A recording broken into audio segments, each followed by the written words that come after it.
Imaginez, on rembobine le temps, direction le début du 19e siècle. En 1803, le canton est officiellement concédé. À l'origine, une promesse avait été faite dès 1788 aux miliciens ayant défendu Québec contre l'invasion américaine. Mais voilà, beaucoup des bénéficiaires ne comptaient pas s'y installer. Résultat, de vastes portions de terre passent entre les mains de 3 grands acheteurs. Ensemble, ils possèdent plus de 16 500 acres prêts à revendre aux colons. John Horner débarque avec sa famille en 1810 et pose bagage à Granby.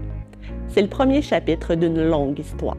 Richard Frost achète en 1824 un terrain stratégique, l'endroit où l'Outlet Road traverse la rivière Yamaska. Prix du terrain, 300 livres, équivalent à environ 90 000 $ aujourd'hui.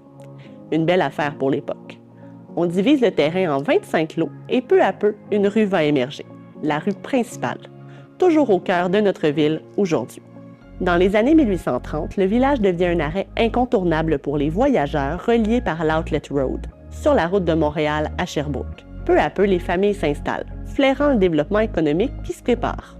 En 1847, le Québec se dote d'une municipalité de comté. Granby relève du comté de Shefford et y envoie ses représentants.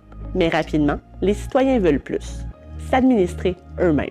En 1855, l'acte concernant les municipalités et les chemins change tout. Cela permet enfin au canton de Granby de devenir une municipalité officielle. Le 16 juillet 1855, premières élections. Les habitants votent à main levée à la résidence de Marcus Hall. Les règles? Pour être élu, il faut posséder au moins 400 $ en valeur foncière. Et quand les candidats étaient trop nombreux, les électeurs notaient leur choix dans un registre. En 1859, après une demande d'incorporation déposée par Horace Liman, le village de Granby se détache du canton pour devenir une municipalité autonome. C'est ainsi que 68 résidences se séparent du canton de Granby.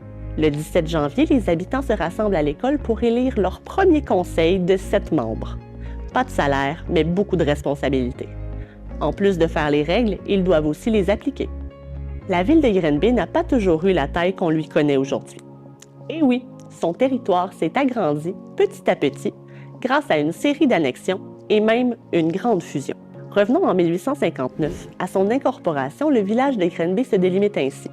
De la rue Saint-Charles à l'ouest jusqu'à la rue Elgin à l'est et de la rue Saint-André au nord jusqu'à la rue Denison au sud.